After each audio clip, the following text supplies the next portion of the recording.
So our friends over at Judicial Watch are announcing today that they have received 345 pages of records from the Defense Threat Reduction Agency under the umbrella of the Department of Defense regarding U.S. funding for anthrax biolabs in Ukraine.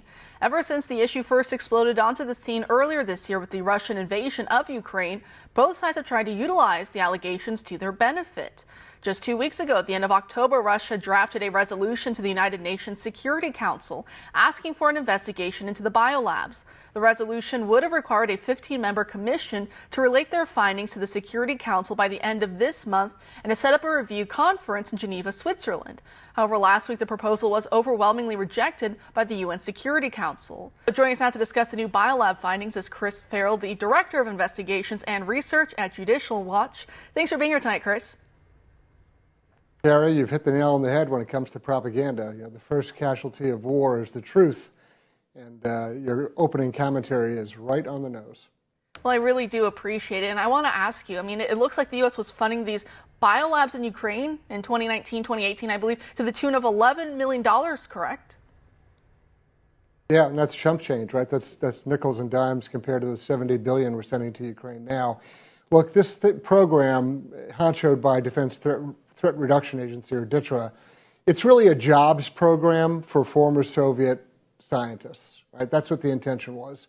You have the dissolution of the Soviet Union, you have Ukraine breaking off to become its own country, its own sovereignty in '94. What do you do with all these labs and all these scientists hanging around who have very deadly toxins on their hands? Well, you co-opt them, right? So you create a program, you fund them, you let them do their experiments. But the idea is, since you're funding them, you're controlling them. That's the idea. Except that then it becomes inconvenient and awkward when things like wars pop up or when the Russians knock out all the electricity in Ukraine. And guess what's needed to maintain those laboratories and the security of those pathogens in those labs? Electricity. So that there's lots of problems beyond just the headlines. But yes, anthrax in labs in Ukraine, true. Everyone's going to spin it the way they want to, but it was our effort to co-opt former Soviet-era lab programs and scientists and put them on our payroll. And it's very interesting with some, I know the pages that you got over 345, but they were heavily redacted. That tells a lot right there. But yep. From what you were able to determine, is there a lot of oversight about what's going on? Because I think a lot of people think back to, Wuhan with the SARS-CoV-2, COVID-2, you think about the gain of function research, and then we think, now we're looking at anthrax and biolabs. A lot of people kind of get nervous, especially over these last 2 years. Do we kind of know what the level of oversight has been about where the money exactly was going and how it exactly was being used in these labs? All your suspicions are right on the nose. They are correct. There should be a lot of concern about it.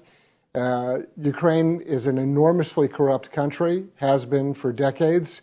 On one of these, I forget what the source is, whether it's the United Nations or World Bank or some international organization has a corruption scale.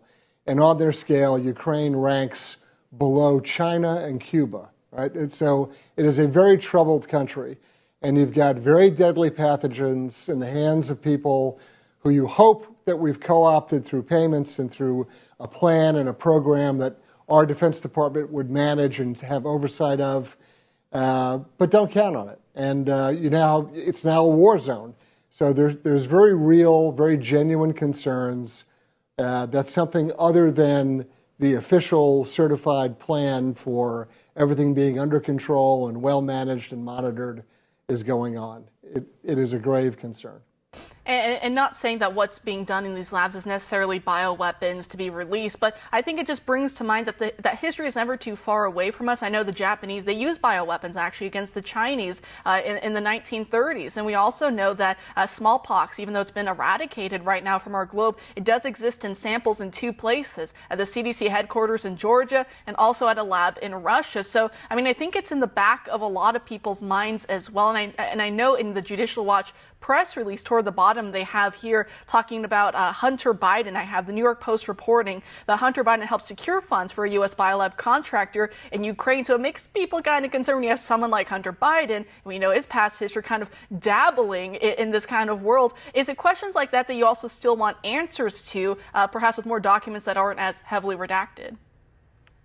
Absolutely. Look, I encourage your viewers to go to our webpage, judicialwatch.org. Go look at the documents for yourself. Don't take my word. Don't take your word.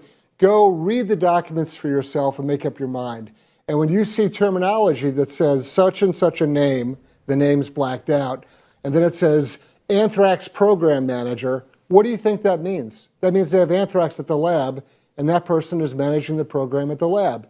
These are not leaps of logic or extraordinary, wishful thinking or dot connecting. Read the original Department of Defense documents for yourself and make up your own mind. You will be disturbed at a minimum and have many, many questions about what we were doing there, what we were financing, and then it goes to the larger question. If we were spending millions of dollars on a program like this, what are we doing now when we've sent tens of billions of dollars to Ukraine? It's just, I'm an America First guy. I'm interested in our interests coming first. And when you look at all these foreign involvements and what we're doing and how we're spending money and what we're up to, it begs more questions and oversight. And that's one thing that we're not getting. No, you're exactly right. And about one last minute here before I let you go. And actually, we get to talk to your wife next after the break, so that's going to be fun. Last minute here, is there any other developments or takeaways from this report Judicial Watch put out that I didn't get a chance to get to yet? No, I mean, you've hit the highlights of it. Again, I encourage your viewers to go and read the original documents for yourself. Don't take my word for it. But when you go through and you see the amount of money that's spent, the government contractors that are involved in helping to manage the program, the different pathogens that they're handling in the laboratories, it's alarming. And then you do a little additional reading and you see that people that are responsible for the oversight, they say, well, we got to have electricity and we got to have the right biosafety people, working in those positions at those labs. Well, when you have a war going on and the Russians have their hearts set on knocking out electricity in Ukraine, and you have to imagine that some of the people in these labs have decided not to hang around, that maybe it's a good idea to go someplace else. Who's in charge? Who's running these labs? Do they have backup electricity? It's a real threat. People got concerned when the nuclear reactor in Ukraine came under scrutiny. You should be just as concerned about biolabs.